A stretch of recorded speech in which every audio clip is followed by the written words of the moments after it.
Hi, we're the Cruising Days. I'm Richard. And I'm Susan. Hi, family and friends. Sorry we have been so long before we got out another video. We've been on the loop and we've been very busy and a little technically, shall we say, not real proficient. So trying to get this out there now, and hope you enjoy hearing about our preparations for starting the loop. So, Richard and Susan Day, and we are newlyweds. We met on a plane in Italy. How we both got there is kind of a long story, but that was the first time. We talked endlessly for that whole 10.5 hours on the plane.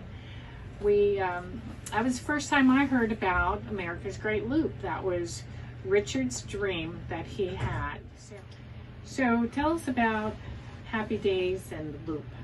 American Great Loop is a 6,000 mile trip seeing the eastern half of the United States by our inland waterway system.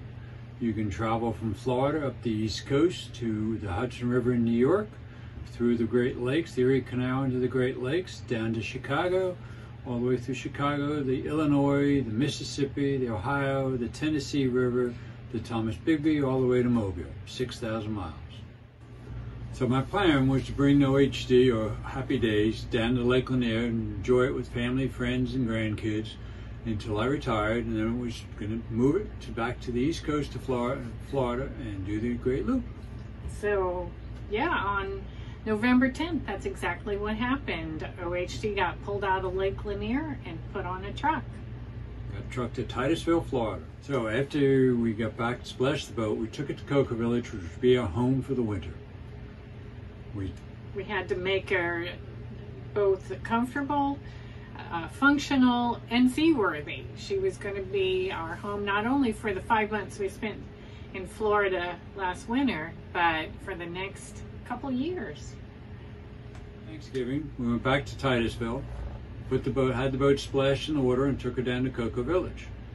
It was our first time on the Intercoastal Waterway, right? That's right, our first trip of moving her on the Intercoastal Waterway. We had tides and wind and current we had to take into consideration. It was interesting, to say the least. But nothing compared to what we've done lately. That's true.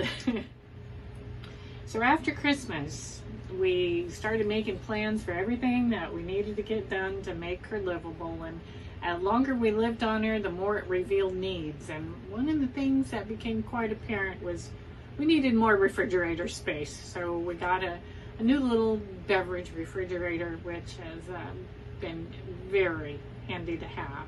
Just called on Amazon, ordered on Amazon, it showed right up at our doorstep. Yep, delivered it right to the marina. It was great. So other projects that we knew and things we found out needed to be updated or corrected was a new water heater had to be installed, the exhaust hose for the engine had to be replaced, we had to get a car for the boat, we need a way to get around, and we got a dinghy, which we already had, but I need to get a davit lift system to be installed on the platform. Hence, it's the boat. So other things we did was a new hoist for the motor off the dinghy and our bicycles, added new batteries for our DC power, new anchor, and changed the wingless cleats to make them grab better, AIS, which is automated identification system, tells where the boat is in both transmitting and receiving, and a drinking water filter to make sure that the water we consume was drinkable. So the Great Loop has a organization called the AGLC, America's Great Loop Cruiser Association, and they have a Looper-Palooza every year in Fort Myers, Florida. We attended this year, actually our second year in a row. And one of the great things, I mean, they share lots of valuable information there. People share about their past experiences on the loop, but we got to meet Sam and Rev, a couple that we've been watching do the loop now for the last year or so, I guess. So it was real exciting to meet Sam and Rev and get to have dinner with them and learn more about their experiences. And we thank Doug and Susan too for letting us stay at their house in beautiful Fort Myers, Florida. So not long thereafter, I went back to Ackworth because my daughter was having her 4th baby. And of course I wanted to be there for that and help out however I could. And by the time he came on March 7th, COVID-19 was really getting real. So we were apart for about a month, but our focus was to just stay healthy and help out the family however we could.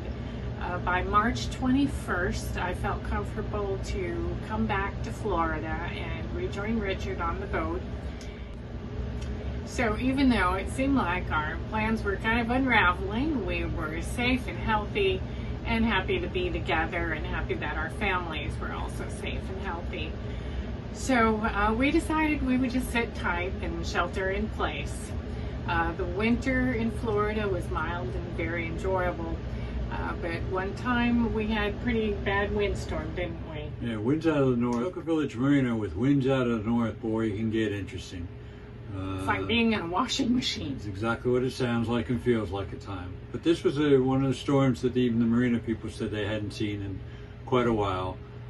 It's unfortunate there was a sailboat and a catamaran, both got loose from their mooring anchors and ended up on the rocks. Yeah. And a lot of the people in the marina had some damage, including us. It ripped our canvas top. So we decided that this was the time to get it fixed. So that made the decision easy for us, didn't it? Yep, we had to get the canvas replaced upstairs. The upstairs in the bridge is all enclosed with isinglass and had a canvas roof. We actually ripped it in Titusville a couple times, or actually I did, putting my elbow through it. But we ironed patches on and thought temporary fix, but that didn't work out too well. So we made arrangements with Karen's canvas shop, to put a new top on her. Yep. So we went down to Karen's canvas shop, and she's in Yacht Basin, and we stayed down there for 4 days. It was very interesting being there. Of course, everybody was very stringent on the COVID-19 requirements for social distancing and everything. But we did what everybody has to do when you're in O'Galley there on US 1. Went to the hot dog place. Yep, Mustard's Last Stand. Well, original plan was to do what they call the Down East Loop, since we couldn't complete the loop this year for maintenance in the Illinois River. We were going to go to Quebec and out see possibly the whales and so forth. But nope, the COVID-19 got in the way of our plans, and we got delayed about a month. Yeah, we also just didn't anticipate how busy my business would get. All of the in-person trainings were being canceled, as well as conferences. So my business was getting a lot of phone calls to help out with doing much more online training. So here I was doing 8-hour days again, and I shouldn't be complaining. I was just very thankful that I could work on the boat, and that made it super easy that I could. And in the meantime, we just continued to fix more stuff, order more stuff, go to Travis Hardware, and Richard's on a first name basis with the guys over at the hardware store. So before shutdown, we really enjoyed historic Cocoa Village. It's a lovely little spot.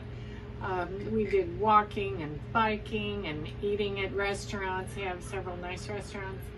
And we even did the Cocoa Village Playhouse, which I hadn't done in years. And we watched The Sound of Music. It was great production. Great show for a small theater. It was very, very well done. Yeah. So after shutdown, things changed a lot, of course. But we had our dinghy, and we were able to stay socially distant, and we even went around in the marina in the dinghy talking to people on their boats. People doing the loop, people just harboring for the winter, people going to the Bahamas. It was fun just getting out, seeing people, talking to people, but we stayed social distance by being on our dinghy within the harbor. one exception we did make is we did hang out with Mo and Sheila and Mo's mom Teresa, and one day they even came up and we went on a kind of a shakedown cruise because we went over to Cape Canaveral that has a lock, and we know we're going to be having to do locks on the loop, and we'd never done that before, so we did a practice lock, and I was glad for it because we learned some things for sure. Let the wind push you to the dock. We're able, though, however, to get some food from carryout. We pulled up to a restaurant called Grills, and they got the food right out of the restaurant and hopped on board and had lunch out on the Canal Channel. Yeah. And the other people out in the channel, this is a very busy port, Cape Canaveral, and there were a couple of cruise ships just hanging out there, not operating, of course. There were cruise ships out in the ocean. They weren't at the docks. They were actually just anchored offshore. And then we saw SpaceX boats. Had their vessels there for recovery of the Dragon and recovery of the Pharaon. So about early May, things started looking brighter on the Covo, and some states were starting to release the requirements. So we put our plans in motion to head out about the early May. And we could keep up with that because of Waterway Guides had updated constantly online who's open and where you can get fuel, and we felt confident we were going to be able to get all of our needs met.